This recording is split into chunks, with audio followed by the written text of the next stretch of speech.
맥주 감사 주일에 마태복음 14장 말씀 전하게 됐습니다. 오늘 말씀 4절에서부터 시작한다면 감옥에 있던 요한이 감히 한 번 더 헤롯의 잘못된 결혼을 비난하게 됩니다. 오늘 절대 권력을 가지고 살았던 분봉왕 헤롯 폭군이었죠. 오늘 그를 향해서 외칩니다. 당신이 그 여자를 차지함이 옳지 않다. 참 이 말을 한다고 하는 거 쉬운 일이 아닙니다. 그렇지만 세례 요한이라고 하는 분의 사명은 회개를 촉구하는 일입니다. 그러니까 나단 선지자가 다윗에게 책망했던 것처럼 요한은 분봉왕 헤롯에게 당신이 그 여자를 차지한 건 잘못된 일이다. 그리고 이제 회개를 촉구하게 됩니다. 물론 두려워하고 근심하며 헤롯 왕이 그 말을 받아들였지만 뉘우치지는 않습니다. 왜? 자기가 가지고 있는 권력과 또 모든 것을 놓지 않고 싶었겠죠. 오히려 그는 자기의 영광을 위해서 또 정력을 위해서 춤추고 잔치하는 그러한 잔치상을 벌어지게 됩니다. 오늘 그 잔치의 모습은 생일 잔치네요. 11절 가서 보면 헤로디아의 딸이 춤을 추면서 헤롯을 기쁘게 하는 6절부터 잔치가 벌어지게 됩니다. 너무 기분 좋으니까 이 왕이 또 맹세를 하나 합니다. 무엇이든지 들어주겠다. 너 원하는 거 있으면 다 얘기해라. 절대 권력을 가지고 있으니까 맹세하는데 너무 충격적인 건요, 세례 요한의 머리를 소반에 담아서 얹어달라고 요청하게 됩니다. 참 무슨 청이든지 들어주겠다고 그랬지만 사실 그런 말할 걸 생각하지도 못했죠. 그래서 오늘 9절에 보면 헤롯이 근심합니다. 근심. 그런데 그가 왕 아닙니까? 그러니까 자기가 맹세한 것도 있고 또 잔치상에 수많은 사람들이 다 저만 쳐다보고 있으니까 함께 앉은 사람들 때문에 오늘 주라. 헤롯의 머리를 소반에 달라 그러니까 주라 그렇게 얘기합니다. 그래서 오늘 11절에 옥에서 요한의 머리를 베어 그 머리를 소반에 얹어서 그 소녀에게 주니, 그렇게 11절은 기록하고 있습니다. 참 끔찍한 일이 일어나게 됩니다. 자기의 권력을 이용해서 상대를 죽이는 그러한 정말 폭군의 리더십이죠. 여러분 잘 아십니다만 이 헤롯 왕은 결국 병이 걸렸고요. 그리고 전쟁에서도 패배했고요. 로마의 왕이 다시 그를 인정하지 않아가지고 돌아오지도 못하고 망명하며 비참한 최후를 맞이하게 됩니다. 오늘 이러한 헤롯의 무자비한 폭력과 살인 앞에서 이제 우리는 예수님을 만나게 됩니다. 11절, 12절이네요. 요한의 제자들이 와서 시체를 장사하고 이제 예수께 가서 아뢰입니다.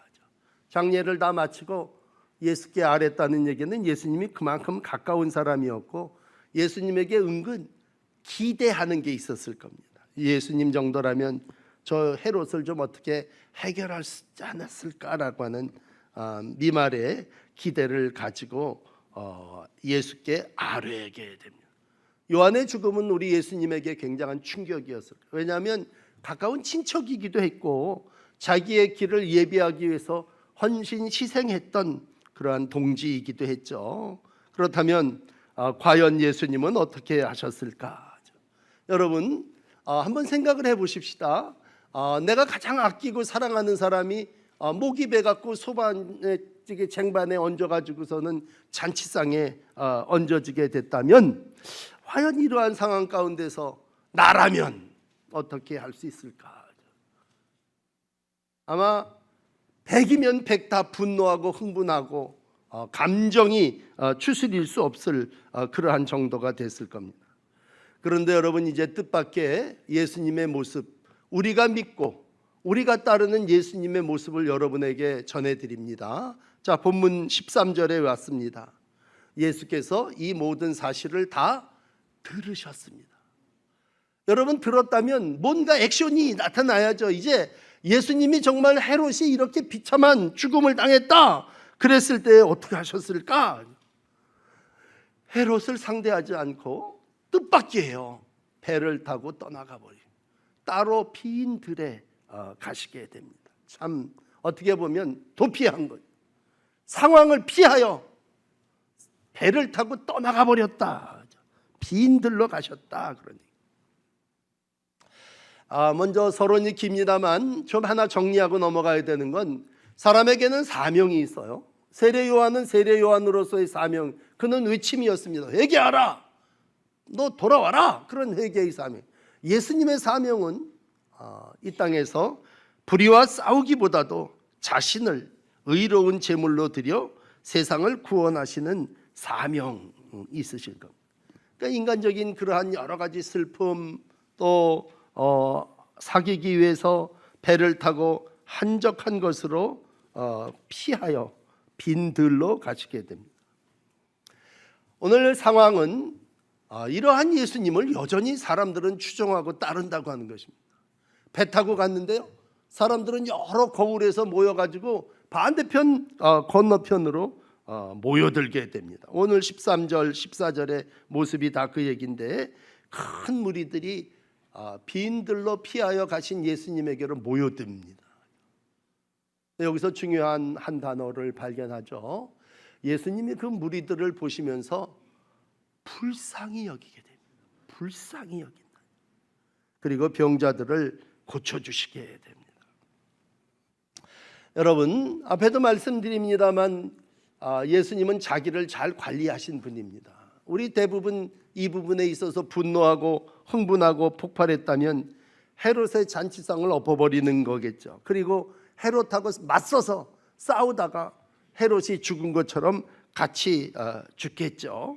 그러나 예수님은 분명히 당신의 삶의 주인이 하나님이심을 알고 하나님이 당신을 이 땅에 부르신 목적이 그것이 아님을 알기에 오늘 힘들어도 사람의 기대와 시선을 따라 살지 않습니다. 오늘 두 리더십을 보는데 여기 헤롯이라는 왕이 있고 예수님이라고 하는 분이 계십니다. 여러분, 헤롯은 철저하게 앞에 부분에 예수님과 비교됩니다만 전혀 다른 자기의 모습을 보여요. 왜냐하면 사람들이 자기에게 무엇라고 하는지, 사람들이 나를 바라보면서 어떠한 일을 요구하는지, 그런 사람의 시선을 따라 살아나가게 됩니다. 그러나 예수님은 이러한 잔인한 통치자하고는 전혀 다른 또 하나의 모습은 긍휼히 여기는 마음을 갖고 자신의 슬픔, 자기의 피곤함보다도 약하고 병든 자들을 출발하며 그들을 고쳐주시고 그들 가운데 오늘 함께 하십니다. 모든 예수의 삶의 시작은 불쌍히 여기는 마음입니다. 성경 한 구절 읽어드릴게요. 마가복음 6장 34절입니다.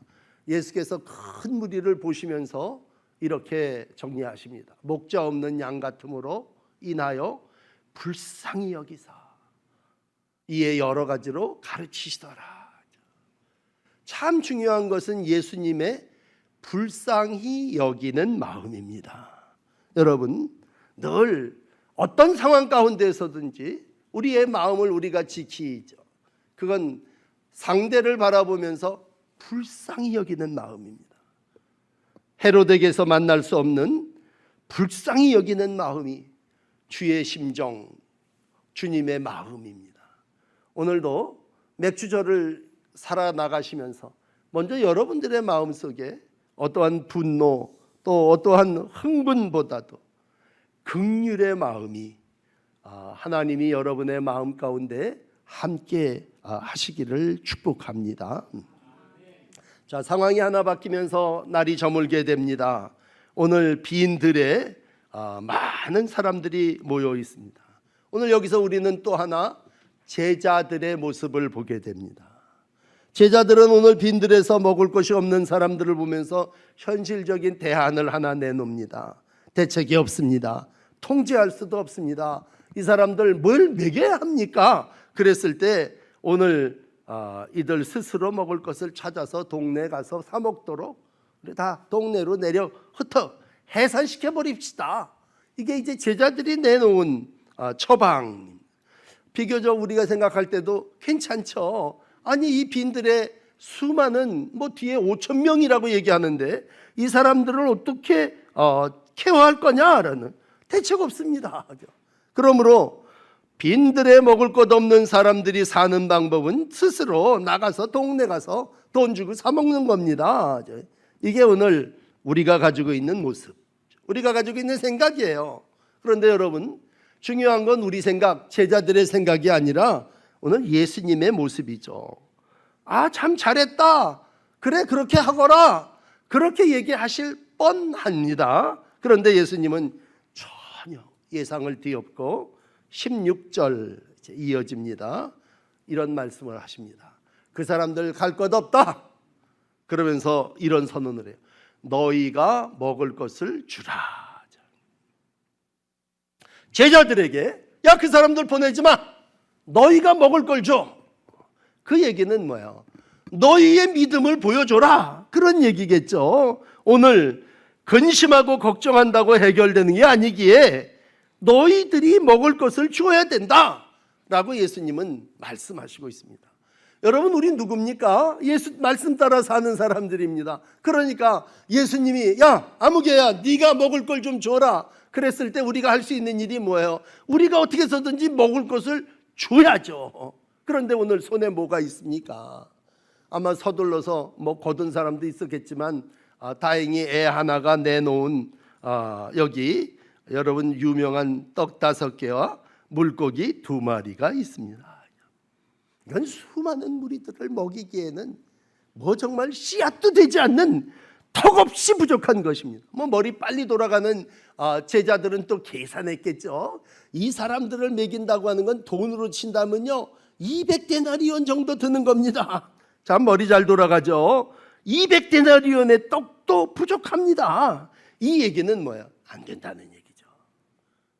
도저히 먹을 수 없는 일이고 부족하고 못하고 조용히 해산시키는 게 최고의 방법입니다. 그래서 우리들이 제자들인데 내리는 결론은 뭐야? 포기합시다.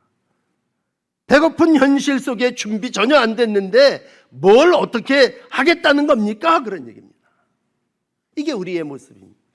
그렇다면 이제 중요한 건 이러한 우리의 모습 속에 예수님은 뭐라고 말씀하시느냐. 여러분, 우리가 믿는 예수님은 이 상황 속에서 뭐라고 두 번째 말씀하십니까? 18절입니다. 그것을 내게로 가져오라. 그걸 내게로 갖고 와라. 턱없이 작은 오병이어지만 제자들 너희들이 해결할 수 없다면 그건 나한테 갖고 와. 떡 5개, 물고기 2마리. 제자들은 웬일인지 그걸 순종해 갖고요, 그걸 예수님에게로 가져오게 해야 돼요. 가져옵니다. 자, 오늘 여러분 평생 예수 믿으면서 아마 100번 들었던 설교라면 이 설교를 보면서 앞에 제가 헤롯의 잔치와 빈들의 잔치를 비교해 드린다면 헤롯의 잔치는 요한의 목을 베고 머리를 내게로 가져오는 겁니다. 그 잔치상에 머리 가져와라 이런 얘기입니다. 그런데 예수님은 오병이어를 놓고 그 오병이어를 내게로 가져와라. 오늘 여기 2 아이가 있습니다. 헤로디아의 딸이에요. 다 나이가 좀 비슷할 것 같아요. 헤로디아의 딸은 요한의 머리를 요구합니다. 참 엄청난 엄마의 그 청을 들어서 요한의 머리를 요구합니다. 근데 오늘 이름 없어요. 무명의 어린 아이는, 이 마태는 안 기록하고 있지만 다른 복음서가 알려주는 무명의 어린 아이는 오병이어를 자기의 것을 내어줍니다. 여러분, 믿음이라고 하는 건 뭐냐라고 했을 때 상황을 잘 파악하는 건 절대 믿음이 아닙니다. 오늘 이제 그것을 내게로 가져오라라고 했을 때 가져오는 거죠. 순종입니다. 그렇다면 이제 오늘 본론을 여러분에게 맥주절에 나누고 싶은 3가지를 말씀드리겠습니다. 이러한 상황 속에서 예수님이 하신 일은 뭡니까? 다 아시는 얘기예요. 어릴 때부터 저도 아마 100번 설교했던 얘기입니다. 그러나 오늘 다시 한번 여러분, 우리가 예수를 따르고 예수를 믿는다고 하면 그게 뭐냐라고 했을 때 기본 3가지를 여러분에게 또 말씀드릴게요. 우선 첫째는 예수님은 그 가지고 온 것을 가지고 떡 5개 물고기 2마리를 가지고 오늘 이제 중심 절은 19절인데 3가지를 말씀드릴게요. 첫째, 예수님은 그 떡을 가지사 하늘을 우러러 축사하셨습니다. 하늘을 우러러. 1번은 뭐예요? 하늘을 우러러 봤다는 얘기입니다. 떡과 물고기를 받아들고 떡과 물고기를 바라본 게 아니시고 오늘 하늘을 바라봤다는 얘기예요. 이게 제자와 예수님과의 차이점입니다. 제자들은 없습니다, 안 됩니다, 해산시키십시다, 여기 뭐 물고기 2마리 떡 5개 이건 뭐 합니까? 그리고 상황, 현실을 봤어요. 근데 우리가 믿는 예수님은 하늘을 우러러 보셨다는 얘기입니다. 여러분에게 기본을 말씀드립니다. 신앙은 상황을 보는 게 아니라 뭐예요? 하늘을 우러러 보는 것인 줄 믿습니다. 그러니까 여러분을 영으로 인도하며 말합니다. 여러분, 어떤 상황이든지 하늘을 우러러 보십시오. 하늘을 우러러 보는 게 신앙이니까 하나님을 바라보는 눈이 여러분의 시선이 되시기를 축복합니다. 믿음은 뭐예요? 믿음은 내 모습을 보고 물고기를 보는 게 아니고 보리떡을 보는 게 아니고 하늘을 우러러 보는 겁니다. 오늘도 주님은 이 세상 속에서 수많은 문제를 극복하며 오늘 가슴팍이 터지는 형제와 같은 요한을 잃어버리고 오늘 그는 다시 세상을 보고 절망하지 않습니다. 하늘을 우러러 보고 이제 2번째, 감사의 기도를 드리고 있습니다. 여러분, 이 상황이 과연 감사할 상황이냐? 여기 축사라고 기록하는데 축사라는 말은 축복하고 감사하다는 말이 준말이에요. 찬양하고 감사한다는 헬라어 뜻입니다.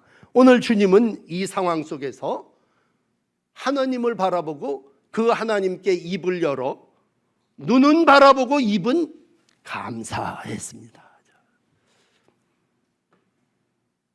오늘 맥주절을 살아나가시면서 맥주절이라고 하는 의미는 첫 열매를 바치는 거예요. 근데 그 첫 열매라는 건 정말 추수절은 엄청난 열매가 있지만 이 맥주절은 어르신들 알지, 보릿고개를 넘어가며 정말 보리를 거두고 없는 절대 낭망의 상황 속에서 첫 열매를 하나님 앞에 드린다고 합니다.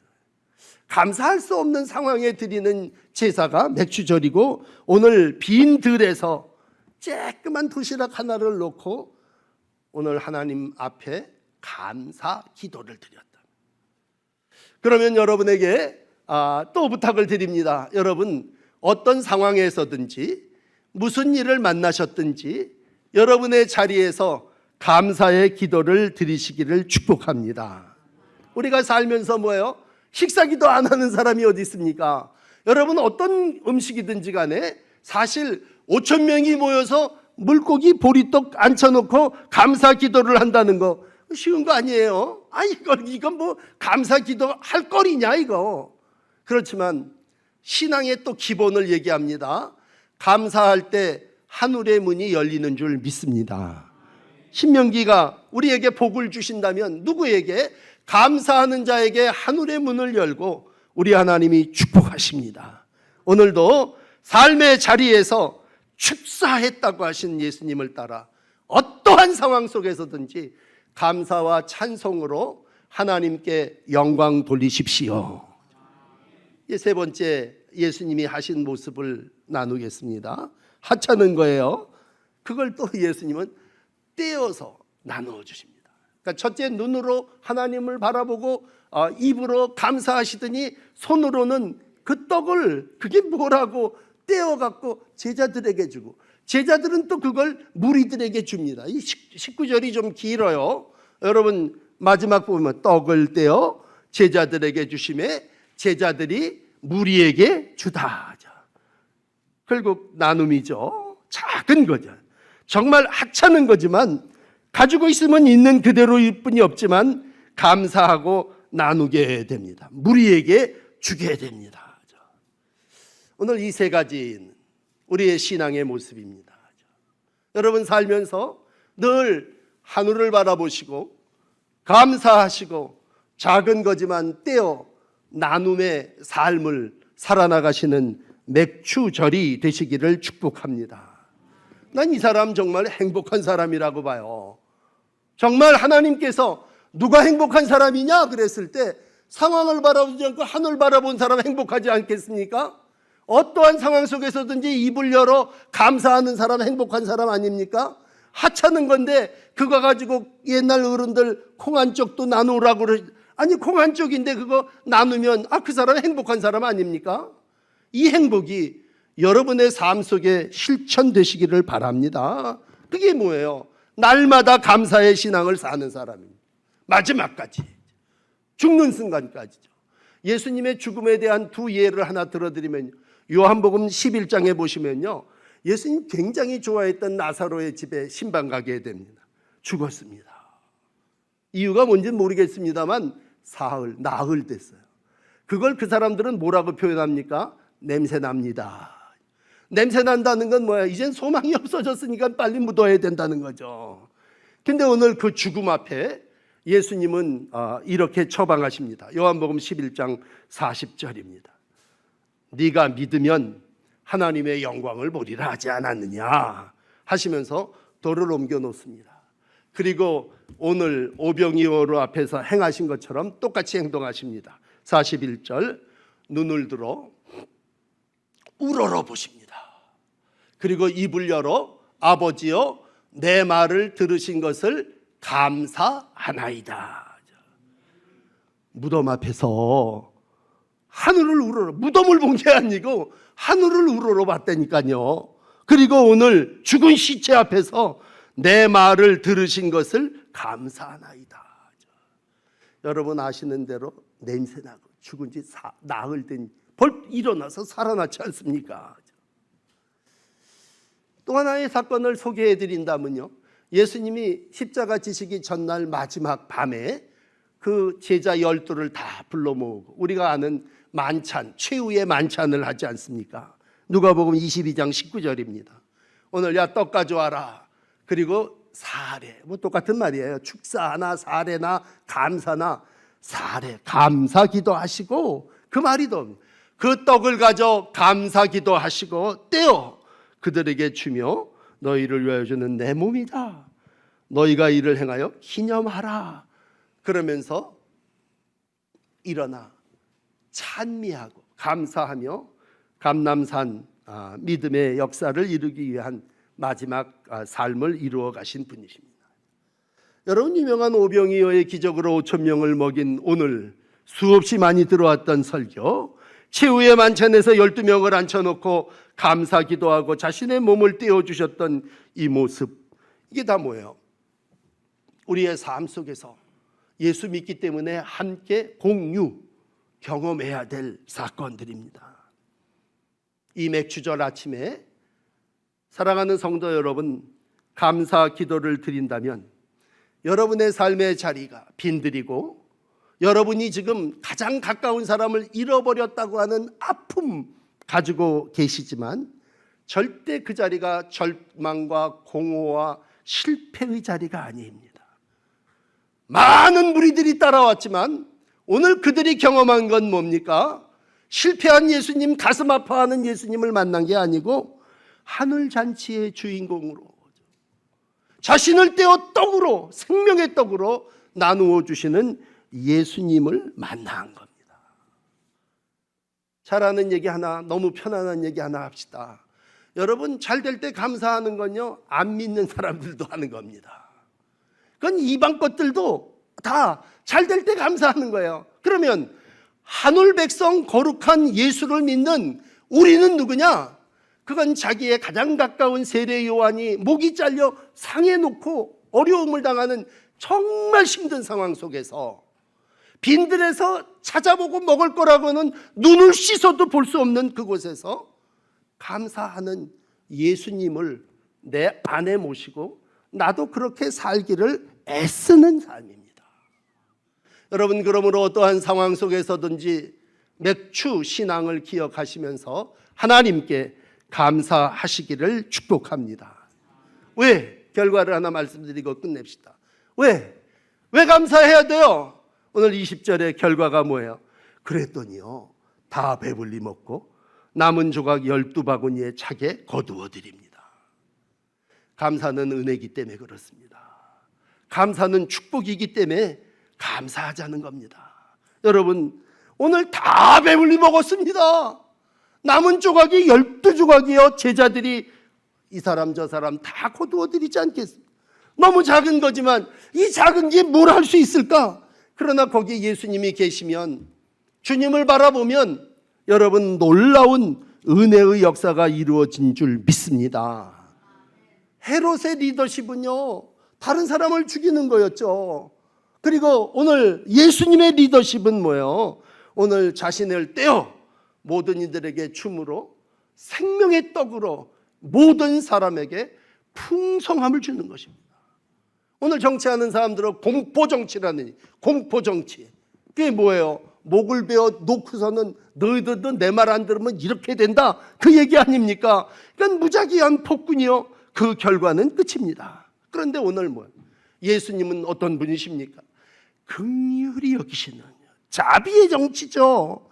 오늘도 배고픈 무리들을 위해서 당신 심정도 가슴이 찢어질 것 같은데 약한 자 병든 자리에 오니까 그래도 또 고쳐주시지 않습니까? 그리고 마지막까지 유대인들이 믿었던 생명의 떡으로 이 땅에 당신이 당신을 희생시키시는 것을 십자가에 보여주시지 않습니까?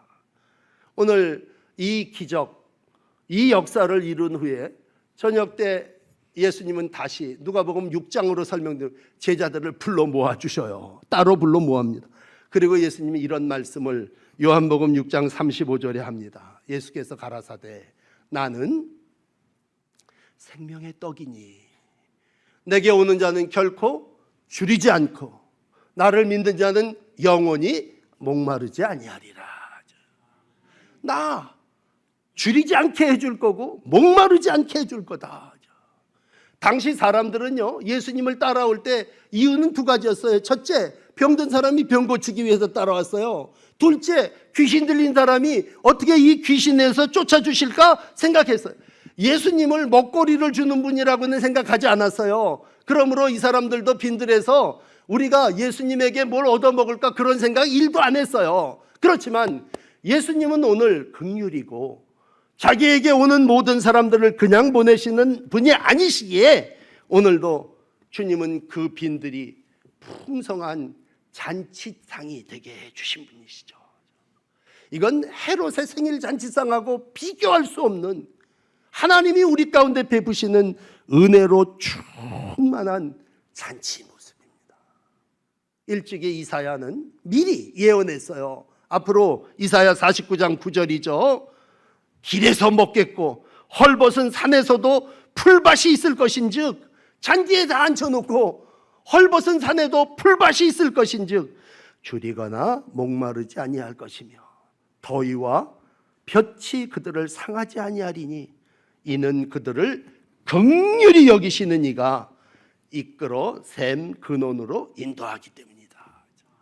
오늘도 긍휼히 여기시는 분이 우리를 샘물 근원으로 인도하여 주시죠. 이건 뭡니까? 하나님의 은혜입니다. 여러분, 우리가 마지막 하나님 앞에 감사해야 되는 건 하나님의 은혜로 이 쓸데없는 자가 구원받았다고 하는 것이죠. 여러분, 감사의 끝은 은혜가 나에게 임함으로 내가 죄사함도 받았고 구원함도 받았고 하나님의 자녀가 된 줄 믿습니다. 그러므로 하나님의 은혜로 값없다 의롭다 하심을 얻은 자가 되었으니 이 일로 인하여 하나님께 감사하시는 귀한 날들이 되시기를 바랍니다. 우리가 맥주절 빈들에서 첫 열매로 감사하는 아름다운 예수님의 잔치를 만났습니다. 이 모습이 삶의 현장 속에서 살아나가는 여러분들의 모습, 여러분들의 신앙이 되시기를 주의 이름으로 축복합니다. 기도하겠습니다.